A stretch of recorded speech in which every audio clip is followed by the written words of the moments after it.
Ok, je pose ça et j'attaque. Bonjour à tous, bienvenue dans cette nouvelle vidéo. Aujourd'hui, on se retrouve pour un avis lecture, pour mes dernières lectures. Je ne sais pas quand j'ai fait le dernier.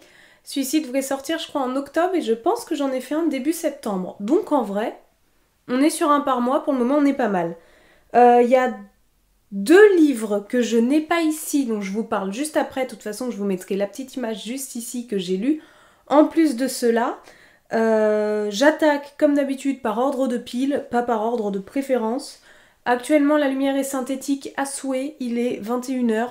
Je suis en semi-pyjama, mais j'avais très envie de vous tourner ça et surtout, j'en avais marre de voir ces livres traîner gentiment sur le bord de mon bureau avec écrit « Mes dernières lectures à tourner ». Voilà, je n'ai qu'une envie, c'est les ranger dans la bibliothèque. Donc bon, j'attaque tout de suite au pif.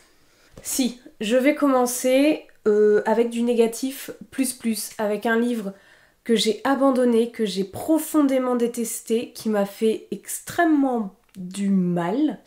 Et ça fait aussi partie de la vie de lecteur, donc désolée, ça va pas être une très bonne critique, mais on a des critiques positives et des critiques négatives. Et ce livre va juste sortir, je crois, au mois d'octobre. Je ne sais pas s'il sera encore paru quand je vous montrerai, enfin, je vous mettrai la vidéo en ligne. Néanmoins, c'est pas parce que mon avis est négatif que c'est quelque chose qui doit vous arrêter. Attention, nous sommes tous différents. J'ai profondément pas aimé. Je vous demande de fermer les yeux et d'imaginer un endroit calme de Michel Lapierre Dallaire, qui est édité chez le Nouvel Attila, qui fait partie de... Un moustique. Je disais donc, qui est édité chez le Nouvel Attila, qui fait partie du gros groupe Seuil. Ce livre, à la couverture, je me suis déjà dit que c'était un truc par rapport à la sexualité, il me semblait bien. En lisant le résumé, on est sur un bail où c'est une relation mère-fille. C'est un petit peu comme un journal intime, elle disait, et elle parle en fait de la relation qu'elle a entre intimité, adoration, désespoir, tendresse et douleur. Très poétique comme résumé, donc je me suis dit, ah ça va être la relation entre une mère et une fille, peut-être un peu délicate, peut-être qu'elles ont vécu des choses difficiles. Alors oui, mais c'est pas poétique pour un iota. Pour moi, ce livre manque énormément de trigger warning, c'est-à-dire que c'est extrêmement cru. La sexualité est vraiment au cœur de la chose. On est sur un livre où c'est écrit à la première personne. Au début, elle est un peu, enfin, raconte son histoire, sa biographie, un peu comme une enfant. Enfin, quand elle était enfant, ado et un peu plus adulte. Et sa relation conflictuelle avec sa mère et surtout ses relations SEX et compagnie avec sa mère. Tout un tas de VIOL qui lui sont arrivés dans les détails. En fait, ça tourne autour de ça, autour de ça, autour de ça. Au bout d'un moment, ça m'a mis extrêmement mal à l'aise. Je me suis dit, mais est-ce qu'on va voir autre chose? Est-ce que ça évolue? Est-ce que j'ai lu 60 pages? J'ai dit, j'arrête ce livre, je n'en peux plus, je ne suis pas le public qu'il faut pour lire ça. Ça a beaucoup résonné, ça m'a fait beaucoup de mal de lire ce livre, c'est pas pour moi. Voilà. Pour ceux pour qui les thématiques sont des thématiques qui plaisent, allez-y, let's go. Il a beaucoup de très très bons avis. C'est son deuxième, je crois, cette autrice qui écrit dans ce style-là. Et donc, ceux lecteurs qui sont habitués à la lire ont trouvé que le deuxième était aussi bien que le premier qu'elle a sorti. C'est pas une suite, hein, c'est juste un autre livre. Moi, pas du tout. Je suis désolée, ce livre n'est absolument pas fait pour moi. Je l'abandonne et je ne veux absolument pas me replonger dedans. Voilà. Bon, ça c'est fait. Maintenant, on va passer à un petit manga un peu plus léger. Hop. J'ai lu le tome 3 de Naruto de Masashi.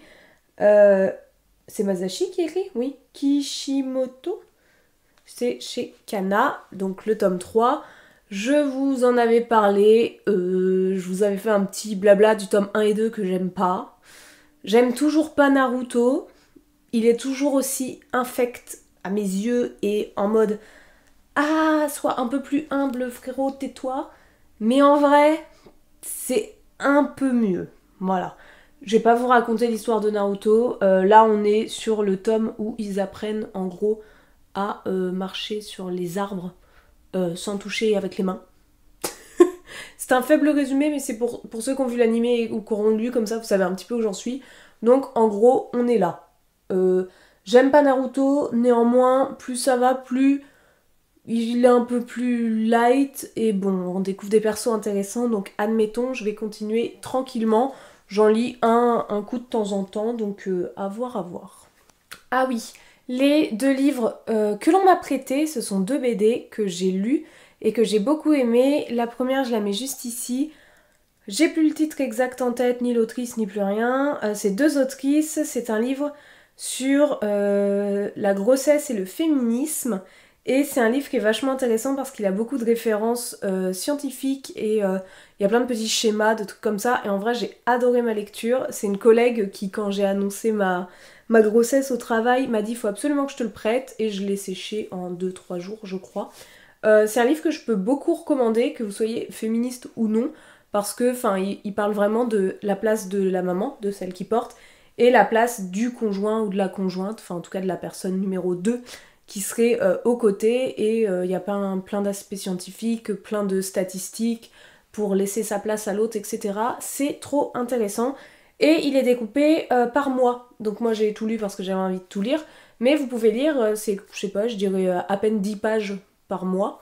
Et donc voilà, chaque mois, où en est bébé, où nous on en est dans la grossesse, les particularités. Et c'est franchement super bien fait. Donc j'ai beaucoup aimé cette lecture. La seconde qu'une autre collègue m'a prêtée, qui n'a rien à voir, mais on en discutait entre midi et deux, c'est Les algues vertes, la BD de je ne sais plus qui, je ne sais plus où, tout est encore ici et tout sera en barre d'infos. Les algues vertes, c'est, vous connaissez certainement, j'ai toujours eu envie de la lire, mais je me la suis jamais procurée. C'est la BD qui parle du scandale des algues où il y a plusieurs personnes et animaux qui sont morts en Bretagne à cause des toxiques, des toxines peut-être qu'on dit, que ressortent les algues quand elles s'échouent sur les plages bretonnes et qu'elles se mettent à sécher. Et donc ça a été, comme ça faisait un gros flop pour le tourisme, c'est quelque chose qui a été très caché politiquement pendant des années et très caché scientifiquement par l'ARS notamment pendant moult années, avant que vraiment ça se libère et qu'on dise bah frérot, ça fait 20 ans qu'on t'en parle, ça fait 20 ans les scientifiques qui disent il y a un problème, assume, voilà. Je trouve que cette BD est extrêmement bien faite, les dessins sont très attrayants, mais c'est extrêmement rageant de suivre ça et de se dire mais punaise, que les gens sont menteurs, que les gens savent cacher les choses, que les gens pour l'argent, clairement, pour l'argent, pour leur postérité à eux, pour leur plaisir, bloquent tout, ferment tout, mentent et mettent des personnes qui auraient envie de faire éclater la vérité dans la marde. Et du coup, c'est très révoltant. Et la BD est, je trouve, extrêmement bien faite parce qu'elle a réussi à me faire ressentir ces émotions de révolte, de colère, d'incompréhension à travers un livre, à travers une BD. Et je trouve que quand un livre arrive à te faire ressentir les émotions physiquement et pas juste ah oui d'accord, ah ouais, ok, et bah c'est réussi. Pour moi un livre comme ça, c'est un livre pari gagnant et là pour moi ça a vraiment vraiment été le cas. On réattaque avec les livres que j'ai sur les genoux et que j'ai en format papier. Et en vrai, j'essaye de dépoter pour pas que ça dure 3h30. On est pas mal. En plus, comme j'en ai lu un petit paquet, c'est pour ça que j'essaye d'y aller un peu vite. J'ai lu quoi? J'ai lu L'allaitement maternel, la voie lactée de Claude Suzanne et Didier Jean Jouveau. C'est chez les éditions Jouvence Éditions. C'est un très vieux livre, vraiment, je crois. Non, il n'est pas en francs, il était à 4,90. Il est sorti en 2003, voilà, et la première édition en 99. Donc pas du tout récent. Je l'ai trouvé lui chez Gibert dans la catégorie éco-lecture, donc je crois qu'il m'a coûté 20 centimes. Et je l'ai trouvé extrêmement intéressant. C'est vraiment purement sur l'allaitement maternel. C'est les bienfaits de l'allaitement pour le bébé, pour son développement, les bienfaits de l'allaitement pour la maman, pour sa réparation, je sais pas trop comment dire, mais pour se remettre de l'accouchement. C'est vraiment une éloge du lait que la maman peut produire et avec pas mal aussi de références scientifiques auxquelles on peut se référer pour appuyer leurs propos sur tous les bienfaits de l'allaitement maternel. Et je l'ai trouvé extrêmement bien fait, très simple, très accessible, mais très très bien fait si on s'intéresse à ce sujet. Je pense que c'est le livre parfait pour démarrer parce qu'il est très court et il se lit tout seul, donc vraiment, celui-là pour le coup à recommander 1000 fois. Ensuite, ah mais celui-là je l'ai beaucoup aimé, je l'ai reçu en même temps que celui que j'ai détesté, de par les éditions Seuil, donc c'est chez le Nouvel Attila, collection Soft Touch. Par contre il pique les yeux, comment j'aurais pu aller à une manif avec ça, on m'aurait vu à 4 km. Ici attention, le titre fait 8 km 52, c'est douceur de la musculation pour les artistes, les queers, les femmes, les inadaptés, les vieux, les handicapés, les neuroatypiques, les parents, les pauvres, les non-conformes et les dégoûtés du sport. Et c'est de Martin Page. Ce livre, je l'ai séché en une journée et demie, un truc comme ça. J'ai kiffé ma lecture. C'est un essai et je vous en parlerai. D'ailleurs, je vais vous mettre le réel, je pense, juste après, si j'y pense. Ameline du montage, s'il te plaît, pense-y. J'ai kiffé ce livre. Voici de quoi il parle.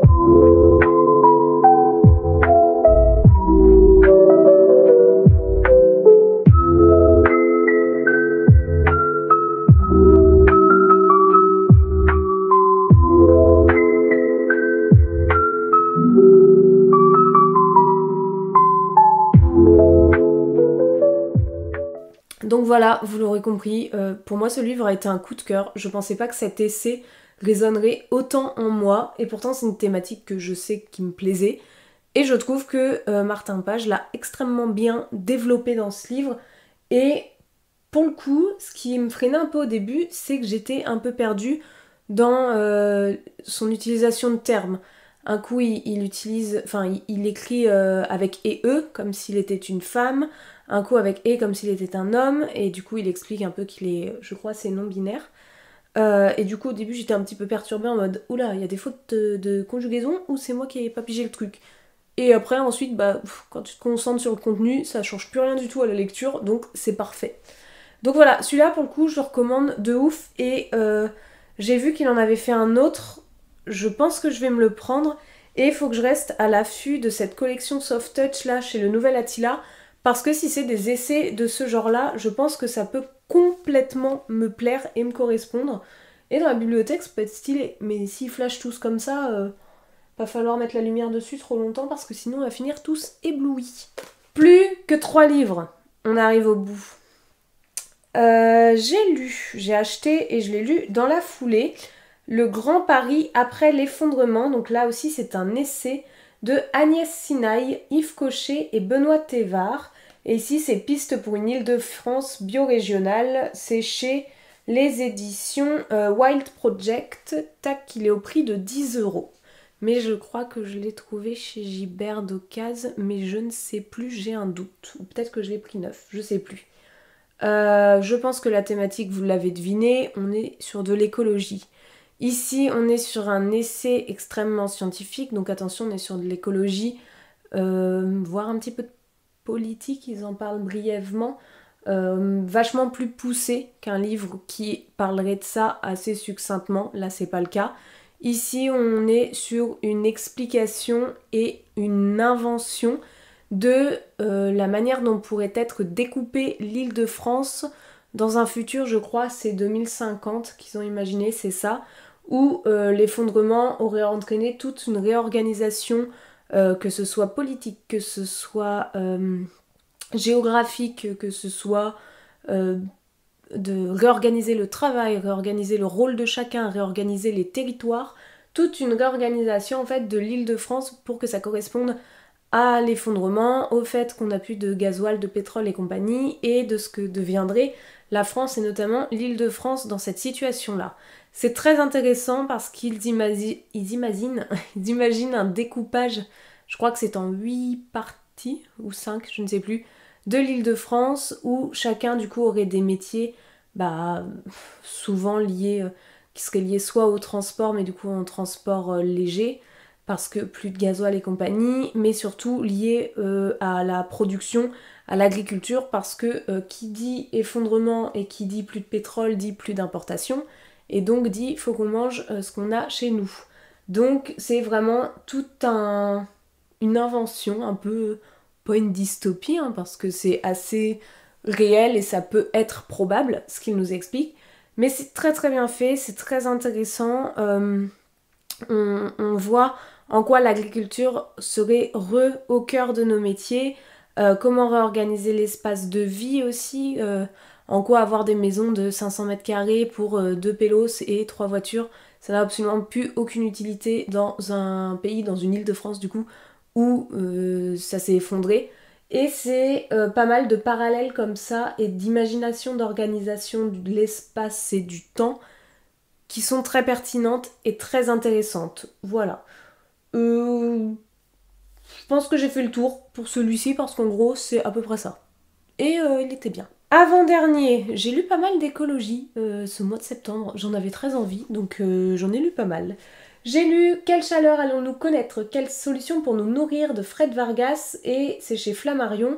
Et c'est l'humanité en péril, tome 2. Il y a 2 ans, je crois, et je vous en ai parlé de toute façon sur YouTube. J'avais lu L'Humanité en péril, tome 1, que j'ai derrière moi en format poche, et j'avais trouvé le tome 2 à Emmaüs à 1€.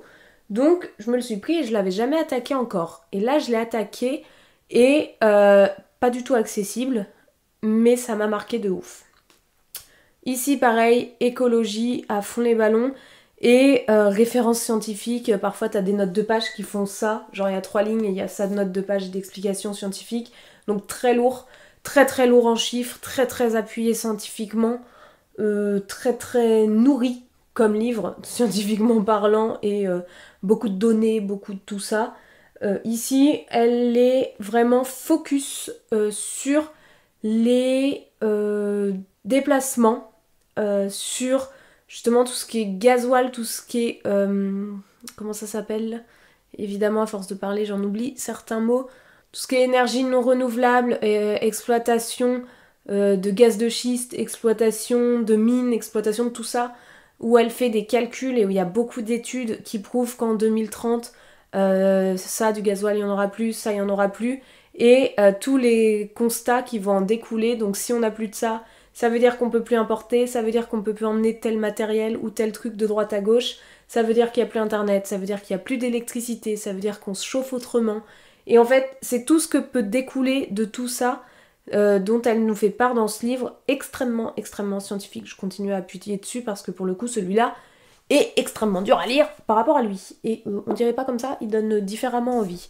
Mais ultra complet et pour le coup, m'a vraiment secoué. Je me rappelle du tome 1 qui était aussi très très scientifique et très lourd à lire, mais voilà, il traitait de l'écologie. Autant celui-là, il appuie des faits et il appuie des dates où je me suis dit la vache, si toutes les études là disent vrai et que d'un coup ce condensé et tout cet apport dit vrai, 2030 c'est demain, enfin on est en 2025, 2030 c'est demain, ça veut dire qu'il faut penser tout de suite à se réadapter, à réadapter nos pratiques. De toute façon c'est une réalité, ça faudrait le faire. Mais bon, avec nos politiques on en est extrêmement loin, bref on va pas rentrer dans ce débat. Mais ce livre est intéressant de ouf. Vous pouvez aussi prendre que celui-ci, pas forcément le 1 parce que c'est pas une suite. Enfin, c'est une suite dans le sens où c'est d'autres études et d'autres thématiques qu'elle aborde, mais c'est pas une suite, c'est pas une histoire.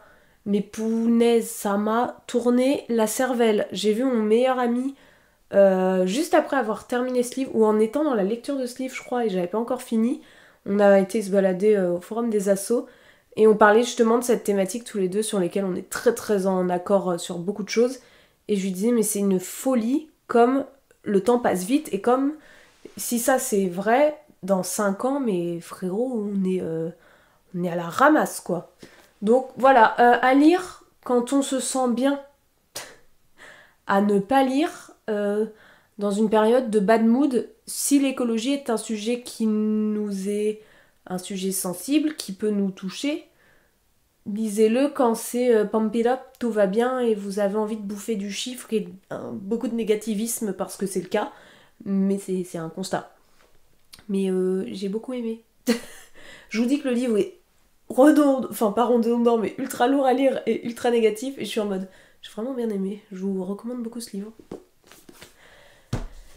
Et le dernier, j'ai kiffé.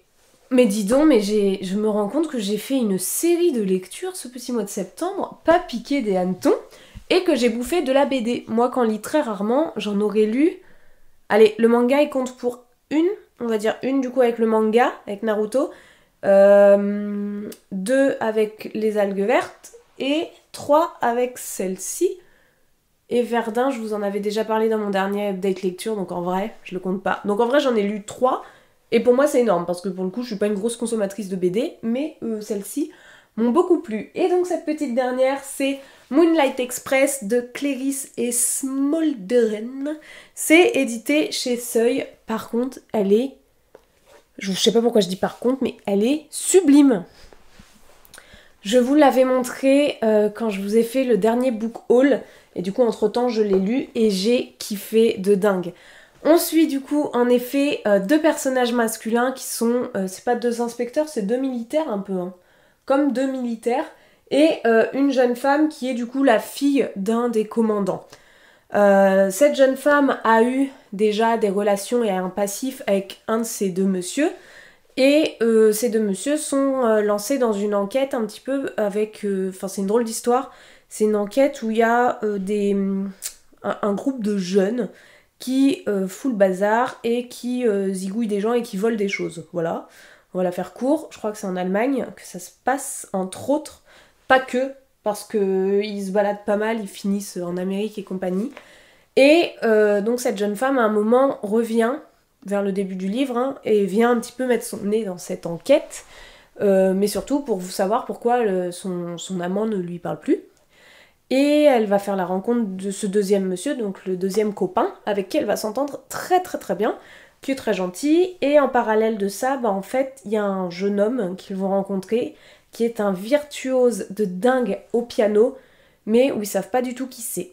Et je voudrais pas vous spoiler la suite, mais en fait on va suivre ces 4 personnages. Ce virtuose jeune homme de la rue qui voit une fois, qu'ils entendent une fois et qui disparaît. C'est pas un virtuose du piano, c'est un virtuose de la flûte, pardon, je me trompe, d'instrument de musique. Enfin vraiment sublimissime.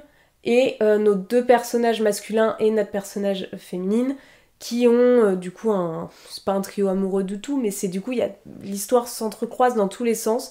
Il y a un bouleversement dans le livre qui est assez dingue. Il y a une relation entre les personnages qui est très très bien réfléchie et j'ai beaucoup accroché au dessin pour le coup. Et vraiment, je recommande ce livre. Il se lit pas ultra vite. J'ai mis, je dirais, 45 minutes. Bon, c'est pas énorme, hein. Mais ça veut dire que c'est quand même une belle BD. Parce que j'ai mis 45 minutes à lire la BD entière. D'ailleurs, je pense que... C'est pas je pense, hein, c'est je suis sûre, je vous en ai fait une vidéo entière sur la lecture de celle-ci. Du coup, voilà. Je vais pas vous en dire plus parce que j'ai peur que si j'en dise trop, je spoil un peu et que ça vous donne plus envie. Mais c'est pour le coup une BD qui est très très très très très très intéressante. Niveau enquête policière, pour ceux qui kiffent ça, il pourrait complètement correspondre comme cadeau à offrir. Et vraiment, enfin, je sais pas, j'ai adoré. J'ai vraiment beaucoup aimé et merci aux éditions Seuil du coup de me l'avoir envoyée, celle-ci. Voilà tout le monde, j'espère que cette vidéo vous aura plu. J'ai essayé de faire au plus court, je pense qu'on est sur une vingtaine de minutes, à peu près comme d'habitude. N'hésitez pas à me dire en commentaire si vous avez déjà lu certains de ces livres ou si d'autres vous donnent envie. On peut ne pas avoir les mêmes avis et c'est très normal. Il y a énormément de livres, énormément de styles de lecture, donc c'est normal d'aimer ou de pas aimer des livres que d'autres ont aimé ou pas aimé. Typiquement moi le premier que je vous ai parlé, peut-être que vous l'avez adoré ou que vous l'adorerez. Et c'est parfait, il en faut pour tous les goûts. Sur ce, n'hésitez pas à vous abonner pour soutenir mon travail, à mettre un petit j'aime, un petit commentaire, je réponds à tous les commentaires. Je vous souhaite bonne nuit, bon appétit, joyeux Noël, bon anniversaire. Et à très bientôt pour une prochaine vidéo. Ciao!